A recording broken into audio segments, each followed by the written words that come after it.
د حایزې سره د حیز په حال کې جما خو حرامه ده، وروسته را روان ده. اخو صریحي باب را روان ده د حایزې خپلې ښځې سره چې دا مرض ماهواره ورته پیدا شو، په دغو شپو کې جما کول ورسره حرام دي، قطعي حرام.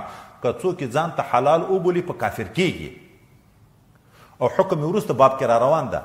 خو د جما نه بغیر مباشرت کړی شي که نه. مباشرت څه معنی؟ ښځې کمیس مخایا نشته، سړیم نشته، بشره بالبشره وروسته را روان ده. د حالتو پرې ذکر کیږي. لنګ شته یا نن سبا په اصطلاح باندې پرتوک شته، خو کمیس نشته. دا غیږې یو بل ته سره ورکوي، تقبیل کوي، دا کړی شي که نه؟ او دا شته، دا پروا نه لري. مباشرت د حایزې سره په یوه بستره کې څملستل او د دې سره خپل بدن لګول، دغه کې څه ممانعات شرعي نشته، دا جایز ده. ام المؤمنین وی چې کله به هم د حیز عذر ماته پیدا شو، پیغمبر علیه السلام به راته وویلې چې لنګ وتړه. ګورې د لنګ نه د حیز نه بغیر خو الوت سره په یوه بستره کې میړه او ښځه سره څملي، خو دا چې حیز حال به و بیا به یې راته ویلې چې لنګ وتړه.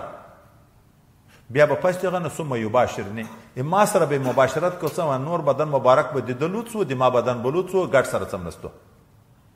دا مسله به بیا نور وروسته بیا ذکر کېږي چې د ما فوق السرا او ما تحت الازار نه منفعت اخیستل ناروا ده. نور به بیا حالت ذکر کوو، خو صرف دومره دغه ده چې مباشرت شته، جایز ده. پیغمبر علیه السلام د دغه نه ممانعت نه ده کړی.